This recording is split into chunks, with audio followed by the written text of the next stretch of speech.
Change atau perubahan. Perubahan itu sesuatu yang tidak nyaman buat banyak orang, mungkin buat semua orang. Karena apa? Pada dasarnya manusia suka yang nyaman. Kenyamanan itu bisa kita dapatkan jika kita punya kebiasaan, dan kebiasaan itu terbentuk dari kehidupan yang berulang-ulang. Ketika kita sudah terbiasa lalu kita disuruh berubah, itu membuat kita tidak nyaman. Makanya jarang sekali manusia yang dengan inisiatif mau berubah, kecuali mungkin hari-hari ini ya kaum muda atau orang-orang yang lebih modern, mungkin mereka berpikir bahwa perubahan itu penting. Saudara bisa berubah secara inisiatif, tapi saudara juga bisa berubah karena dipaksa. Itu adalah pilihan. Kita berubah sebelum kita diubah, atau kita tunggu kita diubah secara paksa. Dan hari-hari ini banyak habit yang diubah secara paksa dengan normal yang baru karena pandemik COVID-19. Orang yang biasanya jorok jadi bersih, orang yang biasanya suka keluyuran sekarang harus tinggal di rumah. Nah, kebiasaan-kebiasaan berubah. Yang biasanya kalau berkomunikasi dengan pasangannya hanya melalui WhatsApp, hanya melalui online, karena masing-masing sibuk, hari-hari ini ketemu terus, tiap hari bisa ngomong. Nggak banyak yang akhirnya berantem karena ketemu terus. Nah, siap atau tidak siap, Anda harus berubah. That's why perubahan tidak pernah nyaman buat kita. Untuk itu, supaya kita bisa nyaman, kita harus embrace, kita harus menerima perubahan itu, dan kita harus menyesuaikan diri. Perubahan butuh penyesuaian, dan perubahan juga memerlukan inovasi dan kreativitas. Karena kalau saudara berubah, saudara nggak kreatif, saudara akan tertinggal. Dunia berubah, saudara nggak punya inovasi, saudara akan tertinggal. Akhirnya saudara akan hilang, saudara akan tidak bisa mengikuti. Dan kalau bisnis saudara akan collapse. Perubahan juga menuntut komitmen. Karena kalau saudara berubah, saudara tidak komit, maka bukan perubahan, tapi yang ada jadi berubah-ubah. Kenapa?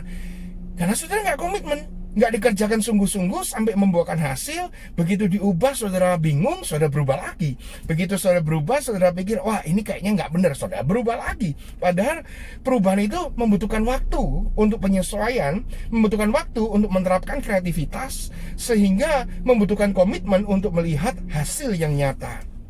Untuk berubah, saudara nggak mudah. Saya beri contoh. Nggak semua orang punya kebiasaan bersih. Saya adalah seorang yang bisa dikatakan clean freak. Saya suka kebersihan. Sebelum pandemic COVID-19, kemana-mana saya pergi, saya seringkali kalau luar kota, hampir tiap weekend saya luar kota. Nah, kalau luar kota, saudara, saya selalu pakai masker. Dan kalau saya check-in di kamar hotel, saya selalu sanitize. Saya masak air panas, saya bersihkan toilet bowl, dan saya semprot semua bed dengan sanitizer. Itu saya lakukan sebelum COVID-19. Jarang orang lakukan itu. Mungkin sebagian orang akan bilang, kamu ini berlebihan. Tetapi sekarang, you know what? Hampir semua orang lakukan hal yang sama. Karena mereka berubah. Menurut saya, nggak ada salahnya untuk hidup bersih. Dan mungkin dulu orang meremehkan, hari ini orang dipaksa untuk tidak meremehkan, tetapi melakukan hal yang sama yang saya lakukan. Nah, saudara, bukan cuma itu. Gereja online, ibadah online, sekolah online, kerja dari rumah online, shopping online, semuanya sekarang online.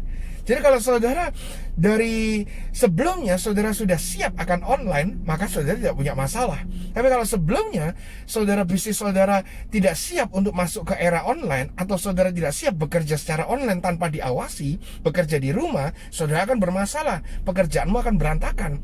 Tetapi orang-orang di Silicon Valley, mereka sudah terbiasa dari dulu bekerja di rumah. Saya punya adik ipar. Dia bekerja di salah satu sosial media giant, dan dia kerjaannya keliling aja di luar, keliling dunia, ke tempat satu ke tempat yang lain. Kayak orang nggak kerja, saudara. Tetapi ya, sebenarnya dia kerja. Dan pekerjaannya beres, makanya dia diberikan posisi kepercayaan yang cukup lumayan. Nah, nggak semua orang bisa lakukan itu. Suatu saat saya mengunjungi satu kota, dan kebetulan hari itu hari di mana umat beragama tersebut beribadah. Namun demikian, itu adalah hari kerja. Ya, setelah mereka ibadah harusnya mereka kembali bekerja. Tetapi saya heran waktu saya makan siang, di atas itu ada karaoke, dan banyak pegawai-pegawai negeri yang karaoke di atas. Banyak pegawai-pegawai yang ikut karaokean. Saya tanya sama orang setempat, ini apa mereka nggak kerja? Mereka bilang, apa di sini sudah biasa. Kalau hari ini hari-hari di mana mereka biasanya ibadah, setelah ibadah mereka nggak balik kantor lagi. Terus mereka nggak kerja? Enggak. Makanya kita susah kalau mau ngurus sesuatu di hari ini. Waduh, bayangkan hal seperti itu kalau disuruh work from home, mereka nggak work sama sekali. Nah, hari ini semua dipaksa untuk bisa belajar bekerja di rumah. Kalau kamu nggak kerja 2-3 bulan, maka ketara sekali. Kalau itu kan cuma sehari dalam seminggu, ya mungkin nggak terlalu ketara kalau engkau pintar banyak alasan. Tetapi kalau sekarang setiap hari kamu suruh kerja di rumah, kalau kamu lakukan seperti itu, nggak punya komitmen, nggak punya integritas, kamu akan bermasalah. Let's talk about habits. Ini berbicara tentang inovasi, kebiasaan, creativity. Dan yang paling penting, perubahan itu berbicara tentang esensi yang utama dari sebuah tujuan. Artinya begini, tujuanmu apa sih? Tujuanmu supaya pintar. Supaya pintar kamu harus apa? Kamu harus sekolah.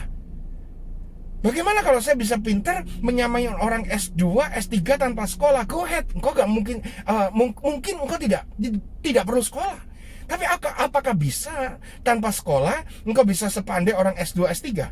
Kalau engkau yakin bisa, ya buat apa engkau sekolah bayar mahal-mahal? Nggak perlu.